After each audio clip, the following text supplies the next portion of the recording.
वैसे तो हम सभी को कहानियां सुननी बहुत ही पसंद है और हम उन्हें पढ़ना भी चाहते हैं, किंतु आज की भागदौड़ भरी जिंदगी में कहानियां पढ़ पाना हम सबके लिए संभव नहीं हो पाता।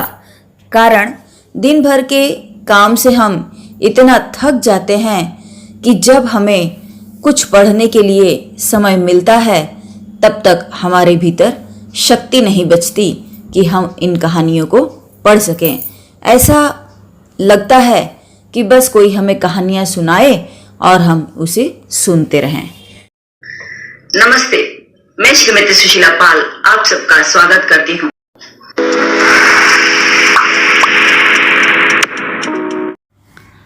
रात भक्तमाल को पढ़ते पढ़ते न जाने कब नींद आ गई। कैसे कैसे महात्मा थे जिनके लिए भगवत प्रेम ही सब कुछ था, इसी में मग्न रहते थे। ऐसी भक्ति बड़ी तपस्या से मिलती है। क्या मैं वह तपस्या नहीं कर सकती?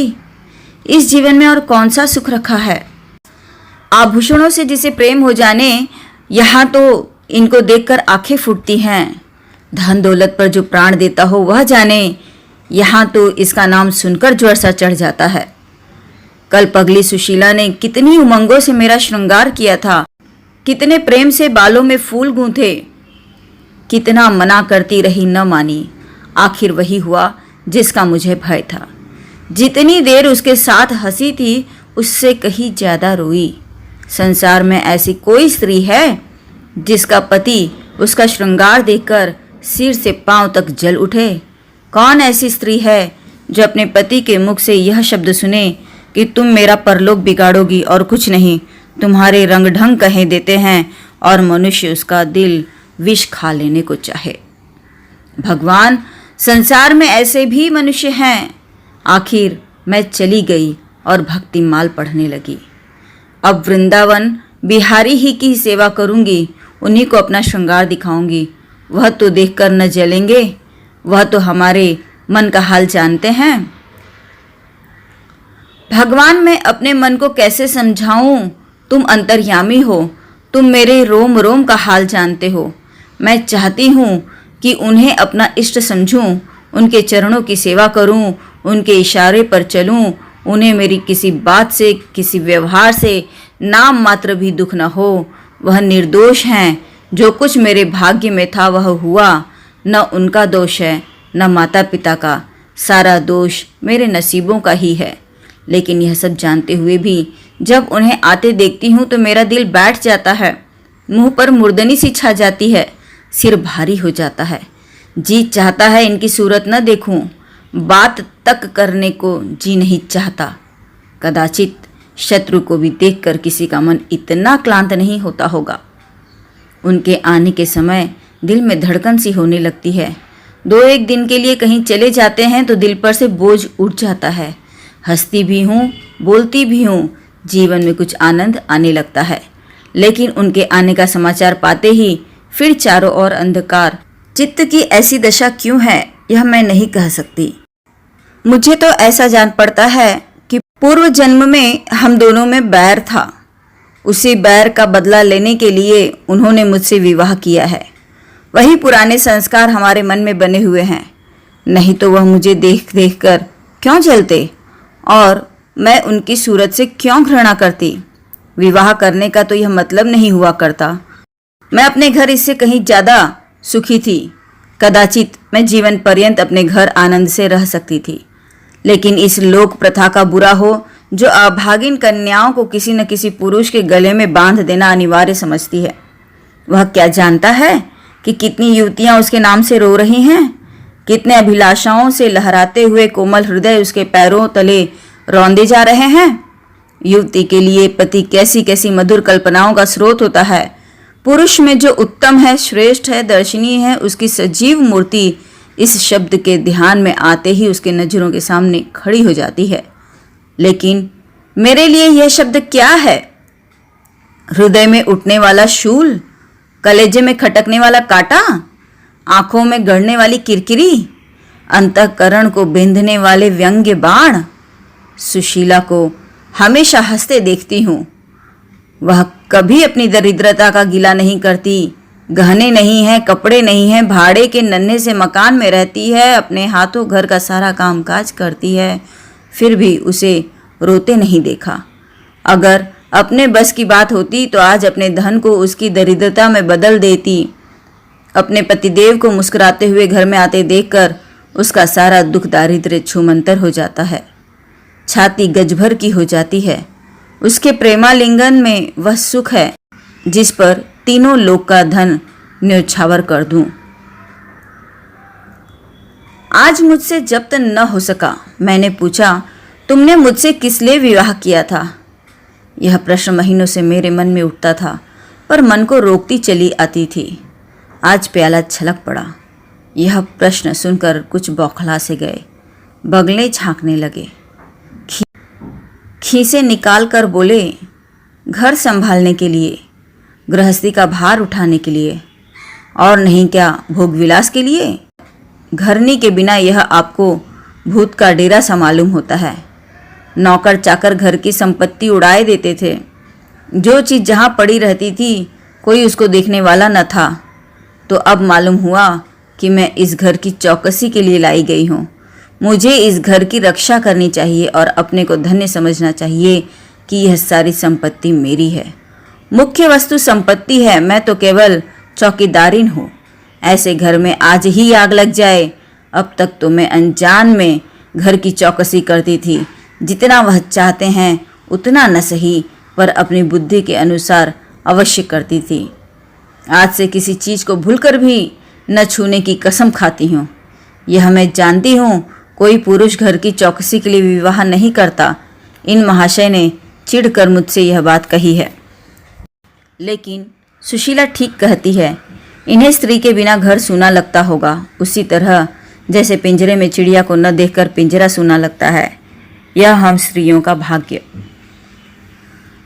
मालूम नहीं इन्हें मुझ पर इतना संदेह क्यों होता है। जब से नसीब इस घर में लाया है इन्हें बराबर संदेह मूलक कटाक्ष करते देखती हूँ। क्या कारण है? जरा बाल गुथवाकर बैठी और यह होठ चबाने लगे।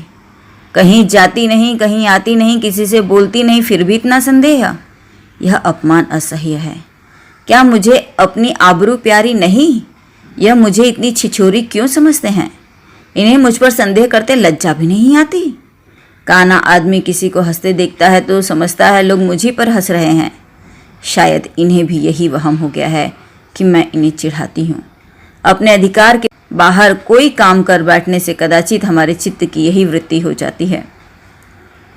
भिक्षुक राजा की गद्दी पर बैठकर चैन की नींद नहीं सो सकता। उसे अपने चारों तरफ शत्रु दिखाई देंगे। मैं समझती हूँ सभी शादी करने वाले बुढ़ों का यही हाल है। आज सुशीला के कहने से मैं ठाकुर जी की झांकी देखने जा रही थी। अब यह साधारण बुद्धि का आदमी भी समझ सकता है कि फूहड़ बहू बनकर बाहर निकलना अपनी हंसी उड़ाना है। लेकिन आप उसी वक्त न जाने किधर से टपक पड़े और मेरी ओर तिरस्कारपूर्ण नेत्रों से देखकर बोले, कहाँ की तैयारी है? मैंने कह दिया, जरा ठाकुर जी की झांकी देखने जाती हूँ। इतना सुनते ही त्योरियां चढ़ाकर बोले, तुम्हारे जाने की कुछ जरूरत नहीं। जो अपने पति की सेवा नहीं कर सकती उसे देवताओं के दर्शन से पुण्य के बदले पाप होता है। मुझसे उड़ने चली हो। मैं औरतों की नस नस पहचानता हूँ। ऐसा क्रोध आया कि बस अब क्या कहूँ। उसी दम कपड़े बदल डाले और प्रण कर लिया कि अब कभी दर्शन करने नहीं जाऊंगी। इस अविश्वास का भी कुछ ठिकाना है? न जाने क्या सोचकर रुक गई। उनकी बात का जवाब तो यही था कि उसी क्षण घर से चल खड़ी हुई होती, फिर देखती मेरा क्या कर लेते। इन्हें मेरा उदास और विमन रहने पर आश्चर्य होता है। मुझे मन से कृतज्ञ समझते हैं। अपनी समर्पण से इन्होंने मेरे से विवाह करके शायद मुझ पर एहसान किया है। इतनी बड़ी जायदाद और विशाल संपत्ति की स्वामिनी होकर मुझे फूले न समाना चाहिए। आठों पहर इनका यशगान करते रहना चाहिए था। मैं यह सब कुछ न करके उल्टे और मुंह लटकाए रहती हूँ। कभी कभी बेचारे पर दया आती है। यह नहीं जानते कि नारी जीवन में कोई ऐसी वस्तु भी है जिसे देखकर उसकी आंखों में स्वर्ग भी नरक तुल्य हो जाता है। 3 दिन से बीमार हैं। डॉक्टर कहते हैं बचने की कोई आशा नहीं, निमोनिया हो गया है। पर मुझे न जाने क्यों इनका गम नहीं है। मैं इतनी वज्र हृदय कभी न थी। न जाने वह मेरी कोमलता कहाँ चली गई। किसी बीमार की सूरत देखकर मेरा हृदय करुणा से चंचल हो जाता था। मैं किसी का रोना नहीं सुन सकती थी। वही मैं हूँ। आज 3 दिन से उन्हें बगल के कमरे में पड़े कराहते सुनती हूँ और एक बार भी उन्हें देखने न गई। आंखों में आंसू का जिक्र ही क्या। मुझे ऐसा मालूम होता है इनसे मेरा कोई नाता ही नहीं। मुझे चाहे कोई पिशाचिनी कहे चाहे उल्टा, पर मुझे तो यह कहने में लेश मात्र भी संकोच नहीं कि इनकी बीमारी से मुझे एक प्रकार का ईर्ष्यामय आनंद आ रहा है। इन्होंने मुझे यहाँ कारावास दे रखा था। मैं इसे विवाह का पवित्र नाम नहीं देना चाहती। यह कारावास ही है। मैं इतनी उदार नहीं हूँ कि जिसने मुझे कैद में रखा हो उसकी पूजा करूँ, जो मुझे लात से मारे उसके पैरों को चूमूं। मुझे तो मालूम हो रहा था ईश्वर इन्हें इस पाप का दंड दे रहे हैं। मैं निसंकोच होकर कहती हूँ कि मेरा इनसे विवाह नहीं हुआ है। स्त्री किसी के गले में बांध दिए जाने से ही उसकी विवाहिता नहीं हो जाती। वही संयोग विवाह का पद पा सकता है जिसमें कम से कम एक बार तो हृदय प्रेम से पुलकित हो जाए। सुनती हूँ महाशय अपने कमरे में पड़े पड़े मुझे कोसा करते हैं, अपनी बीमारी का सारा बुखार मुझ पर निकालते हैं, लेकिन यहाँ इसकी परवाह नहीं। जिसका चाहे जायदाद ले ले, धन ले ले, मुझे इसकी कोई ज़रूरत नहीं। आज 3 दिन हुए मैं विधवा हो गई। कम से कम लोग तो यही कहते हैं। जिसका जो चीज़ चाहे कहे, पर मैं अपने को जो कुछ समझती हूँ वही समझती हूँ। मैंने चूड़ियाँ नहीं तोड़ी, क्यों तोड़ूँ? क्यों तोड़ूँ? मांग में सिंदूर पहले से भी न डालती थी, अब भी नहीं डालती। बूढ़े बाबा का क्रियाकर्म उनके सुपुत्र ने किया, मैं पास न फटकी। घर में मुझ पर मनमानी आलोचनाएं होती हैं। कोई मेरे गुथे हुए बालों को देखकर नाक सिकोड़ता है, कोई मेरे आभूषणों पर आंख मटकाता है। यहाँ इसकी चिंता नहीं। उन्हें चिढ़ाने को मैं भी रंग बिरंगी साड़ियाँ पहनती हूँ और भी बनती संवरती हूँ। मुझे जरा भी दुख नहीं। मैं तो कैद से छूट गई। इधर कई दिन सुशीला के घर गई। छोटा सा मकान है, कोई सजावट न सामान, चारपाइयाँ तक नहीं, पर सुशीला कितने आनंद से रहती है। उसका उल्लास देखकर मेरे मन में भी भांति भांति की कल्पनाएं उठने लगती हैं। उन्हें कुत्सित क्यों कहूँ, जब मेरा मन उन्हें कुत्सित नहीं समझता। इनके जीवन में कितना उत्साह है। आंखें मुस्कुराती रहती हैं, ओठों पर मधुर हास्य खिलता रहता है, बातों में प्रेम का स्रोत बहता हुआ जान पड़ता है। इस आनंद से चाहे वह कितना ही क्षणिक हो, जीवन सफल हो जाता है। फिर उसे कोई भूल नहीं सकता। उसकी स्मृति अंत तक के लिए काफ़ी हो जाती है। इस मिजराब की चोट हृदय के तारों को अंतकाल तक मधुर स्वरों में कंपित रख सकती है। एक दिन सुशीला से कहा, अगर तेरे पतिदेव कहीं परदेश चले जाएं तो रोते रोते मर जाएगी? सुशीला गंभीर भाव से बोली, नहीं बहन, मरूंगी नहीं। उनकी याद सदैव प्रफुल्लित करती रहेगी, चाहे उन्हें परदेश में बरसों लग जाए। मैं यही प्रेम चाहती हूँ। इसी चोट के लिए मेरा मन तड़पता रहता है। मैं भी ऐसी ही स्मृति चाहती हूँ, जिससे दिल के तार सदैव बजते रहें, जिसका नशा नित्य छाया रहे। रात रोते रोते हिचकियाँ बंध गई। न जाने क्यों दिल भर आता है। अपना जीवन सामने एक बीहड़ मैदान की भांति फैला हुआ मालूम होता था, जहाँ बगलों के सिवा हरियाली का नाम नहीं। घर फाड़े खाता था। चित्त ऐसा चंचल हो रहा था कि कहीं उड़ जाऊं। आजकल भक्ति के ग्रंथों की ओर ताकने को भी जी नहीं चाहता। कहीं सैर करने की जाने की भी इच्छा नहीं होती। क्या चाहती हूँ वह मैं स्वयं भी नहीं जानती, लेकिन मैं जो जानती हूँ वह मेरा रोम रोम जानता है। मैं अपने भावनाओं की सजीव मूर्ति हूँ। मेरा एक एक अंग मेरी आंतरिक वेदना का अंतर्नाद हो रहा है। मेरे मन की चंचलता उस अंतिम दशा को पहुंच गई है जब मनुष्य को निंदा की न लज्जा रहती है न भय। जिन लोभी स्वार्थी माता पिता ने मुझे कुएं में ढकेला, जिस पाषाण हृदय प्राणी ने मेरी मांग में सिंदूर डालने का स्वांग किया, उसके प्रति मेरे मन में बार बार दुष्कामनाएं उठती हैं। मैं उन्हें लज्जित करना चाहती हूँ। मैं अपने मुख में कालिख लगाकर उनके मुख में कालिख लगाना चाहती हूँ। मैं अपने प्राण देकर उन्हें प्राणदंड दिलाना चाहती हूँ। मेरा नारीत्व लुप्त हो गया है। मेरे हृदय में प्रचंड ज्वाला उठी हुई है। घर के सारे आदमी सो रहे थे। मैं चुपके से नीचे उतरी, द्वार खोला और घर से निकली, जैसे कोई प्राणी गर्मी से व्याकुल होकर घर से निकले और किसी खुली जगह की ओर दौड़े। उस मकान में मेरा दम घुट रहा था। सड़क पर सन्नाटा था, दुकानें बंद हो चुकी थी। सहसा एक बुढ़िया आती हुई दिखाई दी। मैं डरी नहीं, यह चुड़ैल न हो। बुढ़िया ने मेरे समीप आकर मुझे सिर से पांव तक देखा और बोली, किसकी राह देख रही हो? मैंने चिढ़कर कहा, मौत की। बुढ़िया, तुम्हारे नसीबों में तो अभी जिंदगी के बड़े बड़े सुख भोगने लिखे हैं। अंधेरी रात गुजर गई, आसमान पर सुबह की रोशनी आ रही है। मैंने हंसकर कहा, अंधेरे में भी तुम्हारी आंखें इतनी तेज है कि नसीबों की लिखावट पढ़ लेती हो। बुढ़िया, आंखों से नहीं पढ़ती बेटी, अकल से पढ़ती हूँ। धूप में बाल सफ़ेद नहीं किए हैं। तुम्हारे बुरे दिन गए और अच्छे दिन आ रहे हैं। हंसो मत बेटी, यही काम करते इतनी उम्र गुजर गई। इसी बुढ़िया की बदौलत जो नदी में कूदने जा रही थी, वे आज फूलों की सेज पर सो रही हैं। जो जहर का प्याला पीने को तैयार थीं, वे आज दूध की कुल्लियाँ कर रही हैं।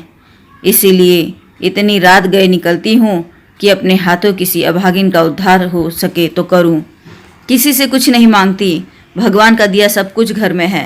केवल यही इच्छा है कि उन्हें धन, जिन्हें संतान की इच्छा है उन्हें संतान, और बस क्या कहूँ, वह मंत्र बता देती हूँ जिसकी जो इच्छा हो वह पूरी हो जाए।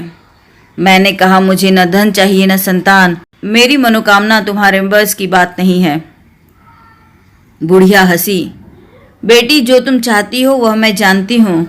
तुम वह चीज़ चाहती हो जो संसार में होते हुए स्वर्ग की है, जो देवताओं के वरदान से भी ज़्यादा आनंदप्रद है, जो आकाश कुसुम है, गुल्लर का फूल है, अमावस्या का चांद है।